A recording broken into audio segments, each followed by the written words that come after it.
We are living in a time of great awakening, but also great confusion. It has become trendy to say, "I am not religious, I am only spiritual." The argument is that religion is a foreign invention, something with a start date, a human founder, and a book. Because our ancestors didn't use the paper gate, many of our own people are now claiming Africa never had religion. They say we only had spirituality. But let us understand why we never required the paper gate. The wisdom and spiritual gifts passed to us by our ancestors do not require pen and paper to survive. They are vibratory and biological, etched into the very helix of our DNA.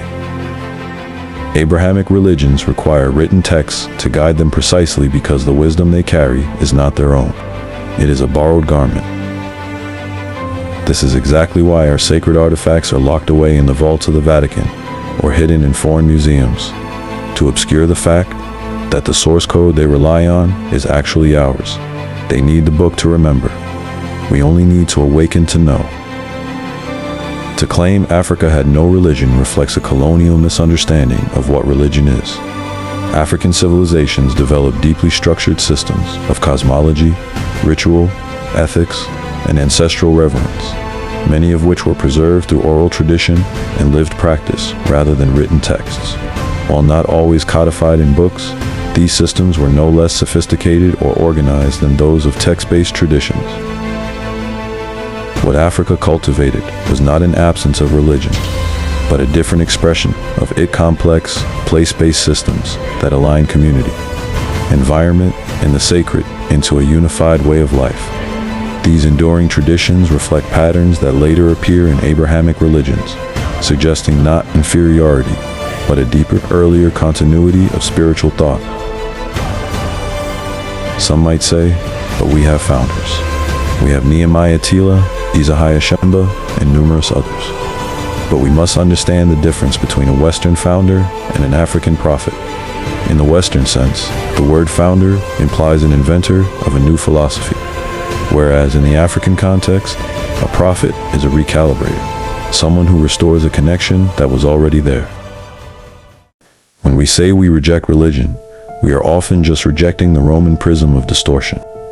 Our ancestors practiced a priesthood of the land that required no human inventor, because its architect was the creator at the beginning of time.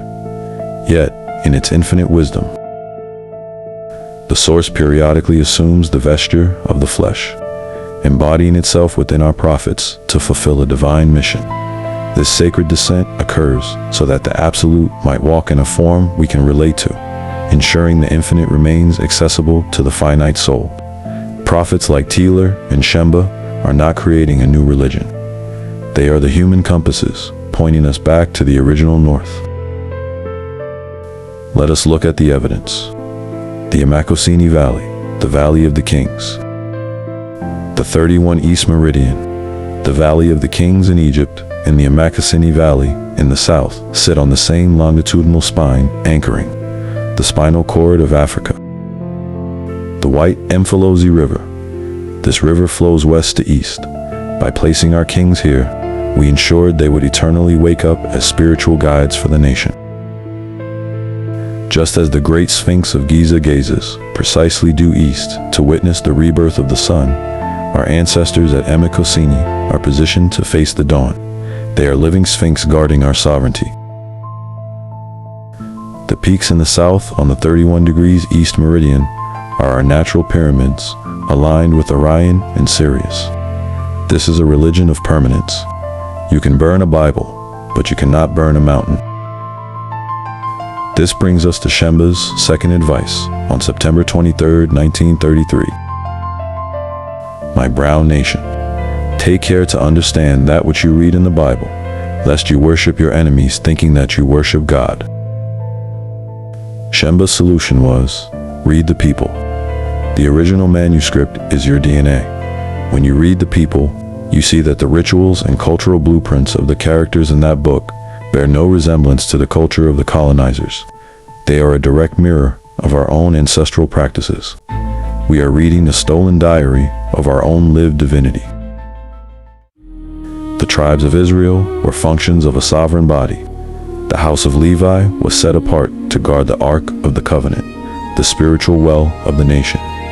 Shembe's mission in setting up the priesthood of the Nazarites was a direct response to this universal law. He was reacting to the physical wars of his time and anticipating the physical and spiritual wars of the future. He knew that when a nation engages in war to defend its land, the warriors require a spiritual well, a priesthood, where they can return to be cleansed and reintegrated. Without this spiritual well, the warrior is consumed by the trauma of the war. With it, the warrior remains a servant of the source. South Africa is currently under siege, attacked spiritually, economically, socially, culturally, politically, and psychologically. We are being told we have no history, no religion, and no right to the land. But our ancestors at Emakhosini are facing east for a reason. They have been waiting for us to look beyond the paper gate and begin fixing our gaze upon the horizon as well. In a world where our history is suppressed, the truth still whispers through the plagiarized texts and monuments of the captor. Shembe did not command us to reject the book. He commanded us to read it with spiritual discernment, to find the source that belongs to us. When we align our frequency with the land, we activate the sleepers. I am the biological altar.